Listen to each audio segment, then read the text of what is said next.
this Eras tour has been one of the most talked about and will be one of the most talked about concerts. Guys, I don't want to hear not even one more bit of music.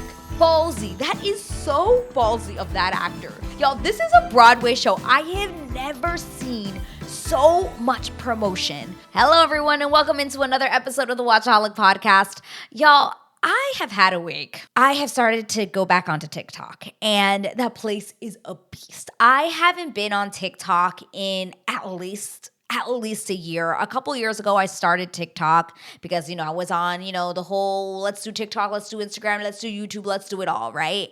And I just got so over it. And I was like, you know what? I don't know if I want to be on TikTok. And I just cut off of it, hadn't been on it in years. And this last week, I had a moment where I was like, you know what? I think I want to start a TikTok again. Lots has happened in the last couple of weeks here. For my Taylor Swift fans, y'all, today, you're probably listening to this episode the next day, but Taylor Swift is starting the last leg of the U.S. part of her Eras tour, which is absolutely nuts. So I can't believe we've made it here already. She's she's doing Indy this weekend. So yeah, this is the last part of her Eras tour in the U.S. And then she's on her way to Toronto, where I think she's doing freaking 5 shows or something.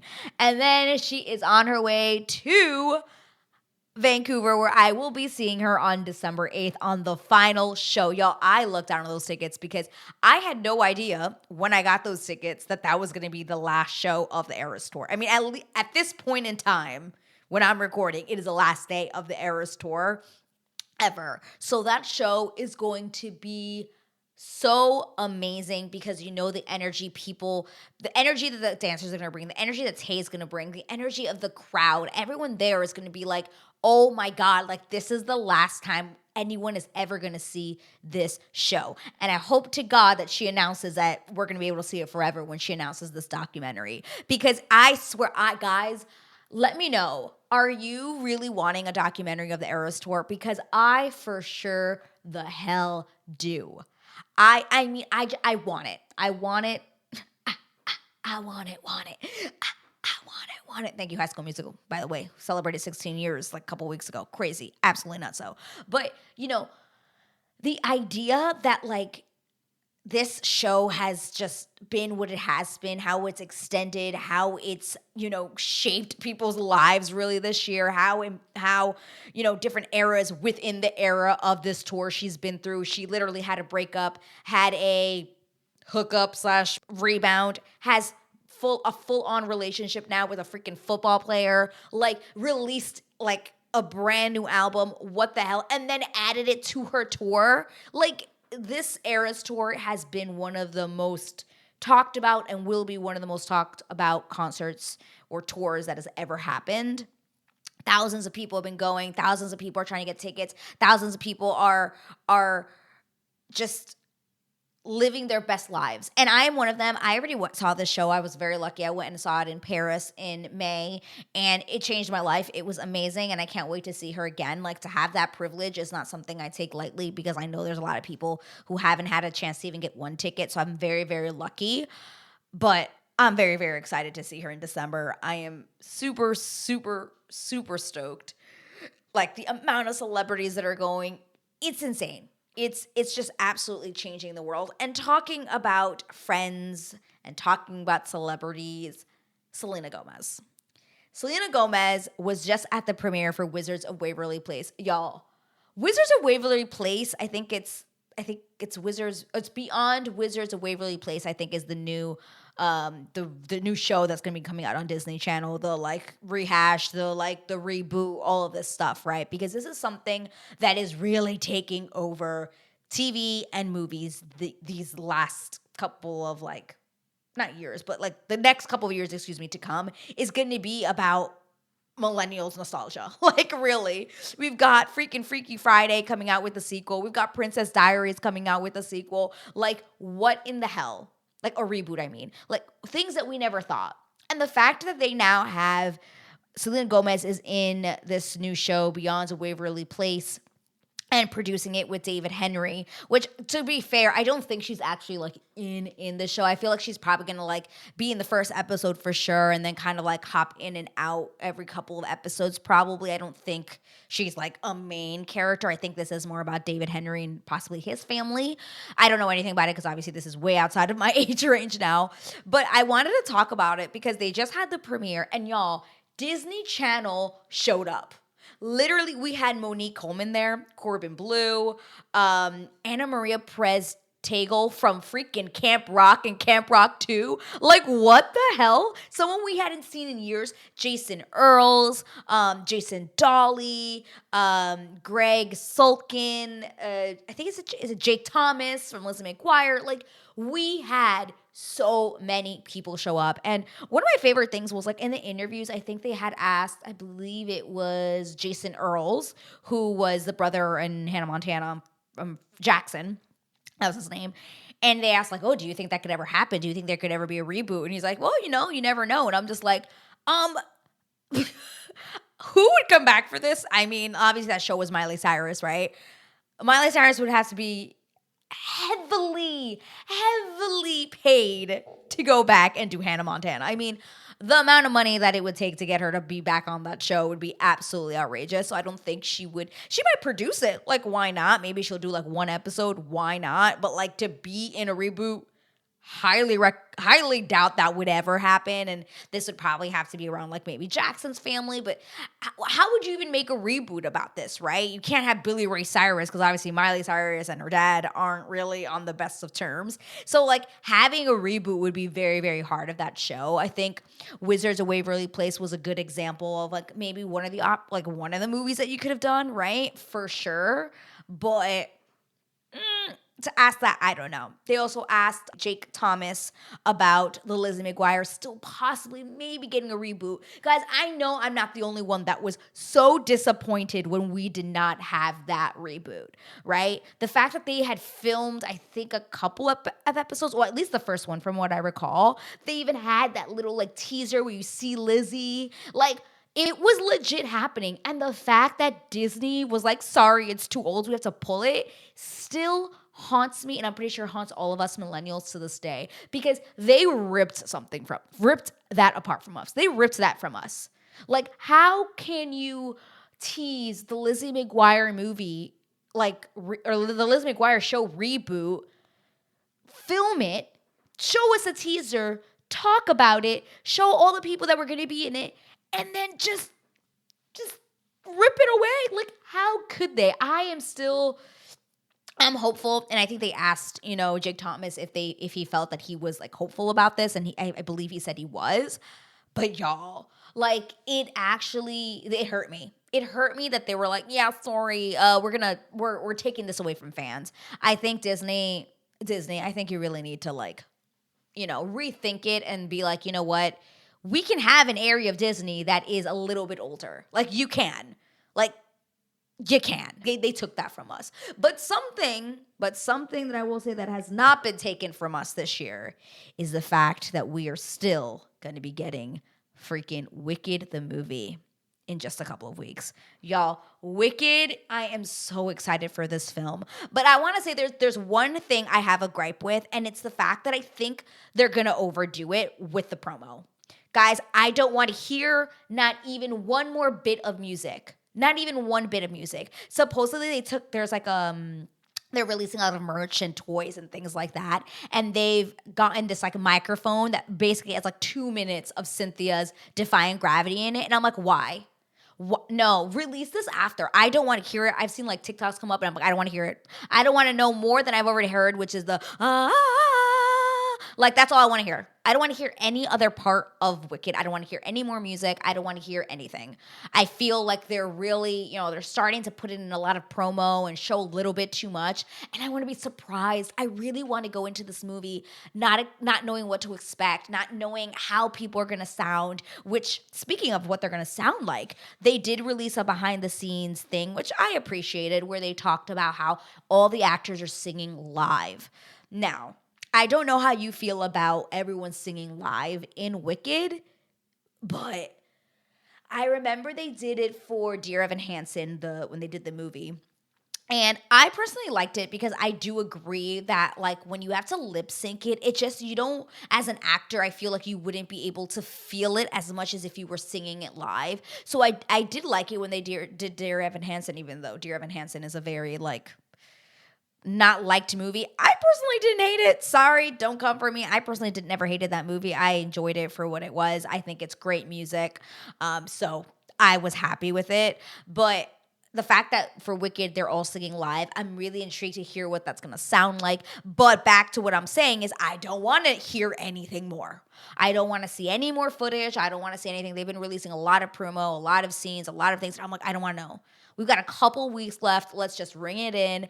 I believe today or this weekend they're starting the global tour, which I think Jonathan Bailey had even announced. My man's Jonathan Bailey had announced he was in Australia today to, start the whole thing, right? The whole tour, which ends, I think, in London on November 18th or 15th, something like that. So to me, I'm just like, okay. Like I'm okay with that, but please stop with the behind the scenes. I don't want to say anymore. I want to just go to this movie and be surprised with everything that is shown to me. I don't want to see more. I just want to hear Cynthia, I want to hear Ariana, I want to hear Jonathan, I want to hear the cast. I want to see them do their thing, which I believe they had a screening for a lot of the Wicked past casts, and with Kristen Chenoweth was there, and Kristen Chenoweth like raved on this movie and talked about how amazing it was and how we're going to be very, very happy with it. So I'm extremely excited. I can't wait to review it here on the channel and on the podcast. So make sure you're subscribed so that you won't miss that, okay, guys? Now, speaking of Jonathan Bailey, Bridgerton.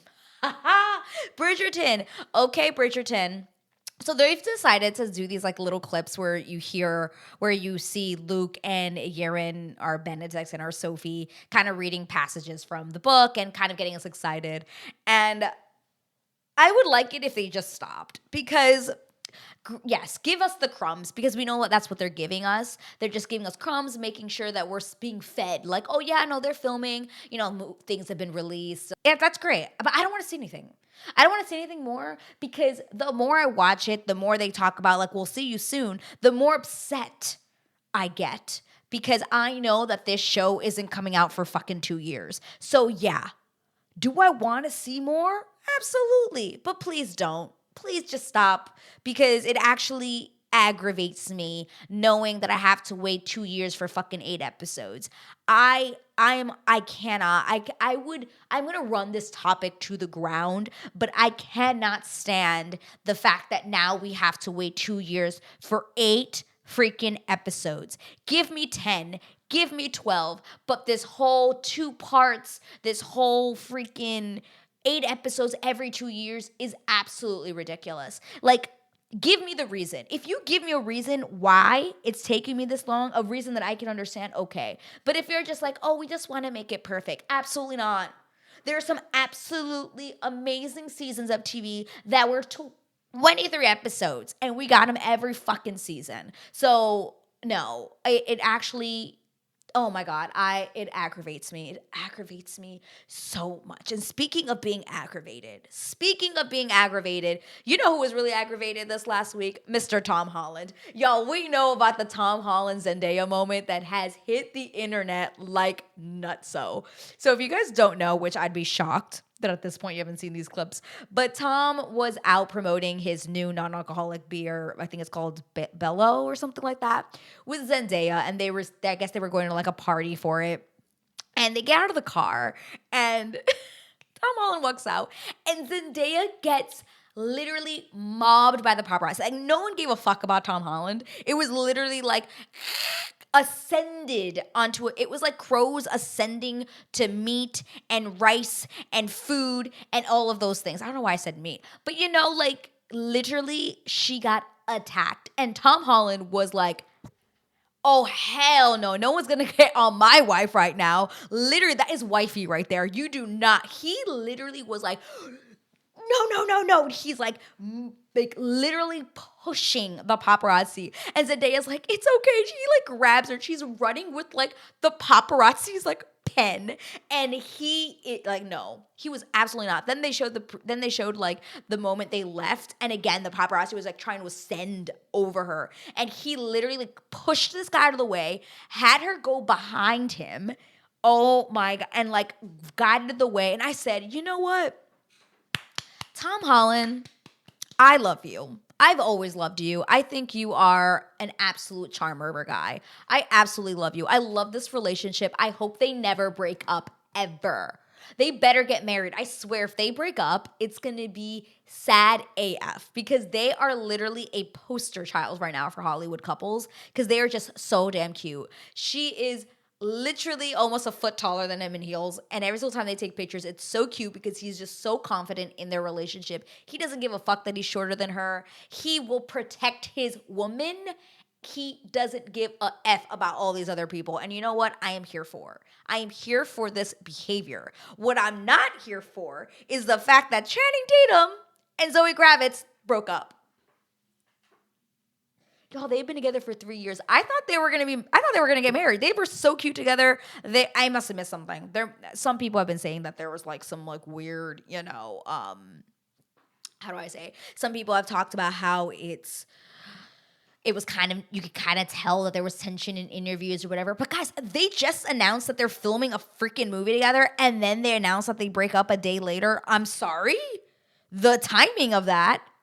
I don't know. Supposedly, I heard, I don't know, let me know if you guys know, but I had heard that it was because he wanted to have more kids and she's not sure if she wants to have some. And I'm like, guys, these are conversations that need to be had before you get engaged, before this happens. Because now you're just breaking an engagement when it could have just been like, oh, we were just dating, right? But like, to like ask somebody to marry you and not have had the conversation if you're gonna have kids is astonishing to me. Like, astonishing to me. Like, how did you not have this conversation?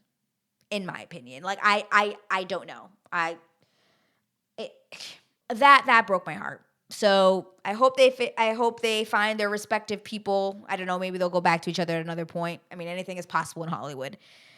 Look at J-Lo and Ben Affleck. Broke up. We're engaged. Broke up. 20 whatever years later, they got married and then they got divorced again. So really anything is possible in Hollywood. Anything is possible. Now, what might not be possible? Oh, guys, what might not be possible next year if you are an Emily in Paris fan is the fact that Lucas Bravo, who plays, what's his name, Gabriel, might not want to come back because he does not like where his character has gone. Y'all, the fact that he's openly saying this in interviews is shocking to me. Does nobody else find this shocking that he's able to just be like, you know what? I don't really agree with any of the writing. I don't like where my character is gone. I don't really know if there's a point to my character being on the show anymore. And, I might not even come back. Like, I'm sorry. Like, this show was just renewed for, like, I think 2 more seasons or a season. I don't know. Correct me if I'm wrong. And you got, like, one of the leads literally saying, like, I don't know if I want to come back. Astonishing. Ballsy. That is so ballsy of that actor to literally just say that. Like, don't you have a contract? Don't you know that you have to film? Don't you know that this is a thing? Like, granted, I know, well, I don't know. I've never been in the situation, but I'm just thinking, like, I know how hard it must be to be an actor whose character is being written in a way that you don't want it to be written, but you don't really have a say, right? You're somebody on set, you're getting paid, you probably signed a contract for 6 years or whatever it was. Y'all, to me, I'm baffled by the fact that this actor has gone on a whole bunch of different social media outlets, whole bunch of interviews, and has literally said, I do not like my character. I don't like where he's been written. You might not see me again. Shooketh. I am shooketh. Oh my God, I can't. Guys, okay, you want to know something that really shocks me? Is this Romeo and Juliet promo. For the Romeo and Juliet Broadway show. Y'all, this is a Broadway show. I have never seen so much promotion for a Broadway show than I have for this show. It's astonishing. Guys, if you know me, you know that I absolutely hated the promo for this. I hated the look of it. I was like, this is a Broadway show. What happened to people just going to a show and watching it? And now it's everywhere. It's interviews. It's it's pictures, it's going on late nights, it's going on the TV on the BuzzFeed puppy interview. It's like, I'm like, guys, this is a Broadway show. But because our leads are TV and film stars, Rachel Zegler and Kit Connor, which I can't wait to talk about Kit Connor in a little bit here. I'm just like, I can't believe how much promo there is for this. And this isn't even like, this is a Broadway show that will be closing. Like, it's not going to continue unless they decide to. But I actually miss the days where theater was just theater and everyone was given an opportunity to just audition and you went to it. But this was like, I mean, I'm not saying that Rachel and Kit didn't audition, and I don't have anything against them personally. It's not about them. It's just the way that this has been created, the way that this has been promoted. It's just weird. I feel like I'm watching a TV movie about Romeo and Juliet, not necessarily a Broadway show. And to me, like, a Broadway show has always just been, yeah, it's been promoted on Broadway, but it's never been promoted on, like, TV the way this has. It's absolutely crazy. And I think it's because celebrities now are getting these roles on Broadway. And it makes me also a little bit sad for the theater person, me, because I think about all those actors that are now not having that chance to audition for certain roles or be in things because those things are now being taken by A-list celebrities, or not A-list, but, by celebrities, by a big name that they want to draw in. And some people's might never have the opportunity to be that lead, or I don't know. I feel like it is kind of, they're all in the same space, right?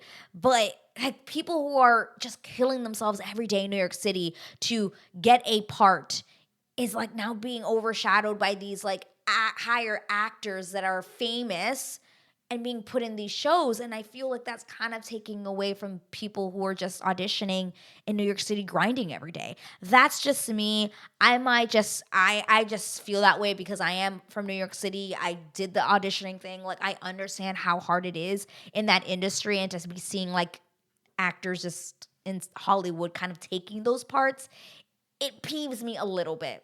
And it's not to take away from the actors in Hollywood who are, amazing at what they do. I think Kit Connor is amazing. The guy's like 22 years old. I was shook when I found this out like a couple of days ago. A couple of weeks ago, I found out that he was like 22. And I'm like, this guy's fantastic. If he's only 21, 22 years old and he is at this caliber of acting, we can only fucking fly from here. He's phenomenal. I think he's a fantastic actor. I also think Rachel Zegler is a fantastic actress as well. I know she gets a lot of heat, a lot of hate with all that Snow White things, but putting all that aside, I do think she's very talented. The girl can fucking sing, and I will not take that away from her. She can sing, and she is a tiny girl. She reminds me of like Christina Aguilera, just like a tiny little person who has this voice that comes from I don't fucking know where. But she is fantastic. I loved her in West Side Story. I loved her in The Ballad of Songbird,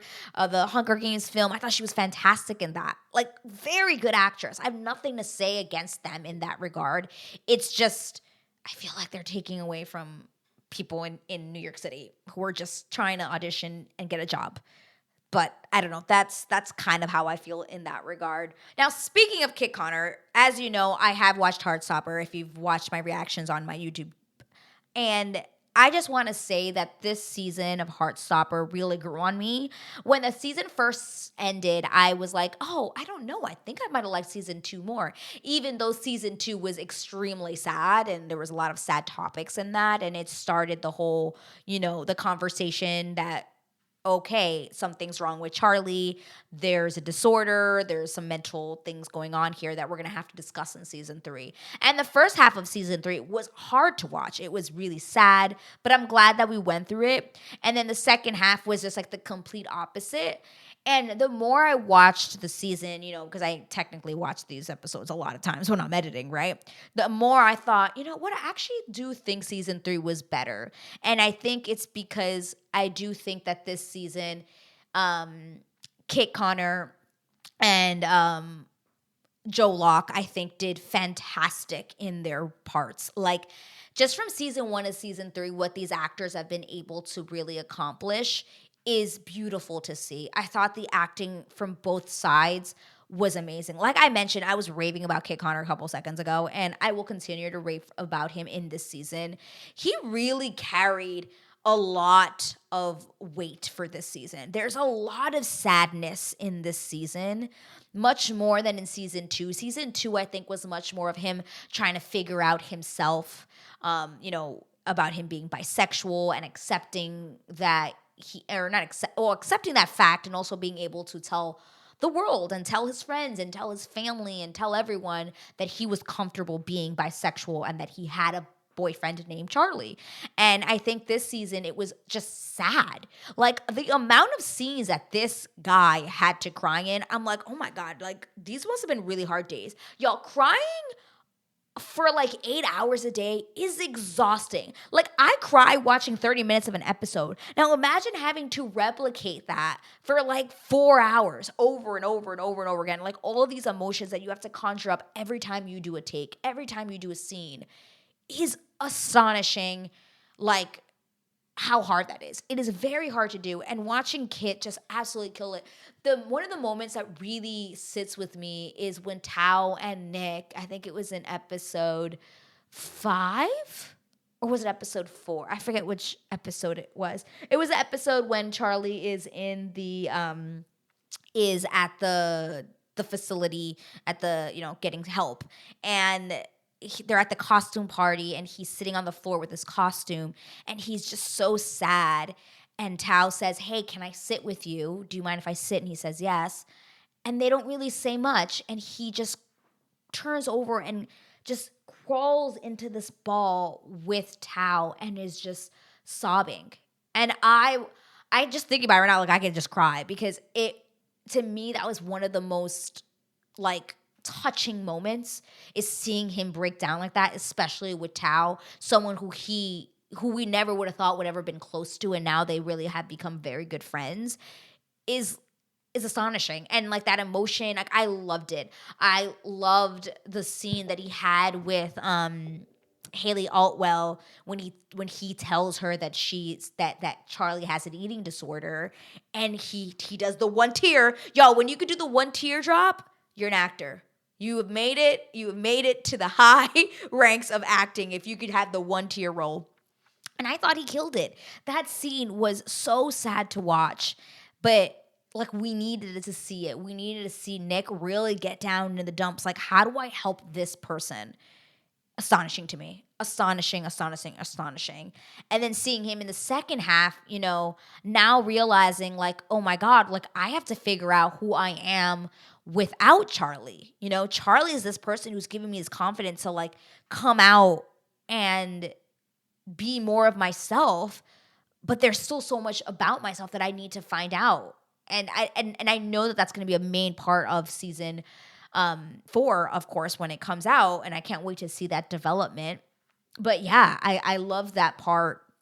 And then talking about about Joe is the fact that I think his acting has grown. I didn't even realize that this was like his first role as an actor. Never acted in a show before. I'm like, oh God, freaking English people. They're just so damn good at their jobs. Fantastic, like just leaps and bounds from season 1. Like he was great in season 1, but like we're in season 3. The heart, the emotion was there. I loved his character development from episode 1 to episode 8. Was 8? Is it 8? Yeah, 8 is fascinating to me. Absolutely fascinating to me. Like how he was finally able to just be comfortable in his own skin, that he's getting better with his disorder, becoming more confident when he was playing the drums and realizing he didn't need a Nick to like do that. Just seeing him become more confident in himself, deciding to wear that short sleeve and show his body off a little bit more than always wearing long sleeves. Like it brought a tear to my eye. It brought a tear to my eye because it was so wonderful and beautiful to see this huge arc for him. Now I'm interested to see where his character goes for season 4. Is he going to be more now of the like the not the anchor, but like the help that Nick needs now. Is he gonna change? Are they gonna reverse roles, right? So I'm interested to see that. This season, like I said, in all, I thought it was a beautiful season of Heartstopper. I think I loved the fact that they really covered a lot of transgender conversations. They covered non-binary conversations. And then also, of course, about being asexual and aromantic. And these are things that, like, me as a person who really supports the LGBTQIA plus community, like, even I'm learning still. You know, I have some friends that are non-binary. I have friends that are, you know, gay and lesbians, like I have, or bisexual. I have those friends in my life, and watching this show has been really beautiful, even for me to watch as somebody who supports them, because I am learning more about this community, because I love that community. I really, really do. I'm always here to support them, and I love that this show continues to still really teach us and show us, you know, what it's like to be in their world and things that they might be going through. I loves the conversation between Elle and Tao, and the situation, you know, where, you know, he touched her, and they're getting very, you know, there's a lot of hormones and they want to have sex, and she's still not sure because she never thought that she would ever find a boyfriend that would want to be with her. You know, all these things. And there are questions that I myself have, you know, because I actually don't have anybody in my life who is transgender. So like I myself am like learning as I'm seeing this. I'm kind of like, okay, so what does that mean for them as a couple, right? How do they move forward? How does this affect their relationship? How does it make Tao feel? You know, all of these things. And I think the show did a really beautiful way of kind of incorporating that. I loved that Imogen and Sahar moment that they had. I thought that was beautiful because, you know, when we're watching this show, and I always forget, is the fact that these kids, they're like 15, 16 years old, 17. They're very young, and they're still trying to figure out who they are, and, you know, discovering their bodies and who they're attracted to, and things like that. And I loved that this season really focused on Imogen and Sahar, like, figuring that out with each other, that maybe, you know, she's like, shit, like, I think I'm bisexual. Like, I like this girl. And Imogen is still in that phase where she's just like, have I ever liked a guy? Like, you know, she's thinking about all these things and trying to figure out who she is. And I loves that for her. She's also a character, I think, that's had some really great character growth from I'm an ally in season 1, right? So just seeing that come up, I really liked that. The one thing that I felt was missing from Heartstopper season 3 was Olivia Colman. I really felt like there was that hole in the show. Like there was something missing. And yeah, you know, they had Haley Outwell come in and you know, be like basically the Olivia Colman, that part for Nick. And it was good. Like, don't get me wrong. I thought she did fantastic in her role. I think she brought something lovely to the show. But you could tell if there was that missing. There was that person missing in that household. And it was funny to watch because it just felt like Nick lived by himself. Like, yeah, they would, you know, oh, your mom's home, you're right, but you never saw her. Where was she during Christmas? Like, it was just weird. Like, she wasn't referenced at all. We saw that horrible brother, but we didn't see his mom. Like, you know, like those little things, which it was just unfortunate they couldn't get Olivia because of schedule conflicts. So I hope she's back. They can get her for season 4 because I did feel like there was an absence. Something was missing, and it was Olivia Colman. I really missed that aspect of her. But all in all, I think just in general, everyone, it's hard to talk about everyone without this being like forever long, but I did think everyone in this season did a fantastic show, a fantastic episode. I forgot to talk about Tori as well. Tori was also fabulous. We saw more of her than we ever had. Isaac as well. We learned so much more about him. Like, we learned about so many characters, and I think it really did progress these stories along even more. And in the end, I generally did love it. I loved that they finally, like, you know, they did it. They had their moment, and it was beautifully filmed, beautifully done. Season 4 is going to be sad when it's over, but I'm pretty sure that's going to be the end of it because most of the actors now are going to get real busy because Kit Connor is definitely blowing up, and so is Joe Locke because he is on Agatha All Along, which I think just ended. I didn't watch that show. Horror is not for me, which is why I am so excited that October is over because November is here, and when November is here, we've got lots of movies coming out this year. this month, excuse me, we've got Wicked, we've got Red 1, we've got Moana 2. We have a whole bunch of freaking Netflix movies that I can't wait to talk about. So we've got lots to do in November. But guys, if you really liked this podcast episode, make sure that you're following, make sure that you like this video. If you are on YouTube, and of course, if you're listening on the podcast, please make sure you're following so that you can follow my next episode here coming up next week. Guys, thanks so much for listening. I'll see you in my next one. Bye.